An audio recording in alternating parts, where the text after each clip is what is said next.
Hello and welcome to the fourth episode of the Python tutorial series dedicated to object-oriented programming. In previous episodes, we learned about what object-oriented programming is, and we implemented our first class.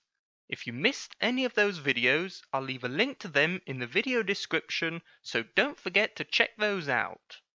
Today, we will pick up from where we left off last week.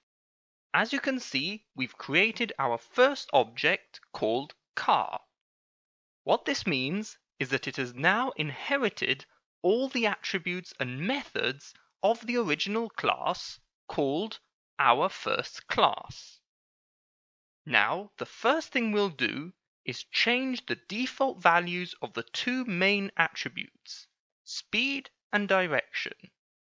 To do this, we can write car.speed equals 10, for example. And the same thing with car.direction equals 270. Now, what we're doing here is taking our object, car, and saying to the code, take the attribute called speed and assign it a value of 10. This means that if now we were to create another object called plane, and it would also be equal to our first class, then the attributes of this new object would still be the default values of the class, because in the previous lines we changed the value of the attributes specifically referred to car.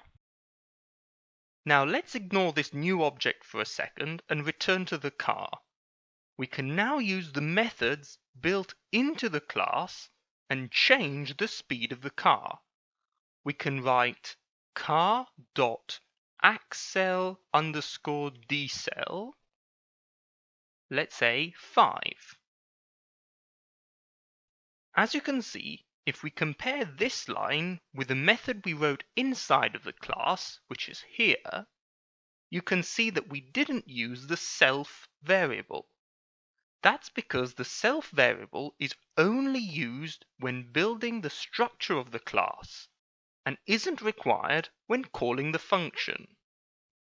While we're here, let's just add a quick method to our class which will allow us to display the value of the main attributes.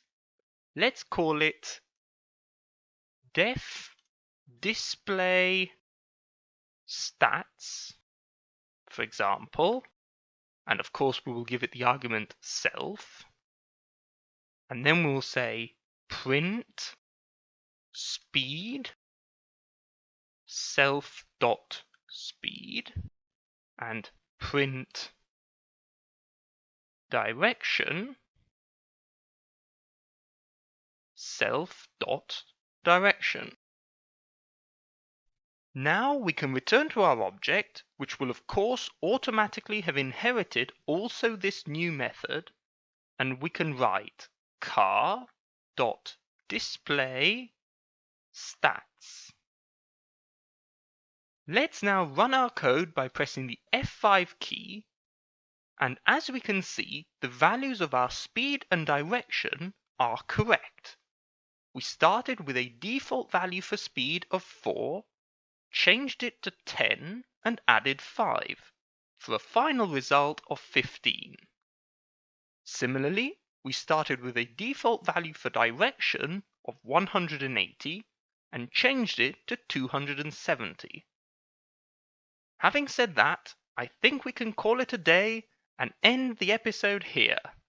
I hope you enjoyed it, and if so, then please show your support by liking and sharing the video and subscribing to the channel. Don't forget to check out my previous tutorials and Python coding challenges too. You can find a link to these in the top right-hand corner of your screen and in the video description. As always, if you have any questions you would like me to answer or suggestions for future videos, then make sure to leave a comment below. I look forward to seeing you all next week for a new video, and until then, happy coding!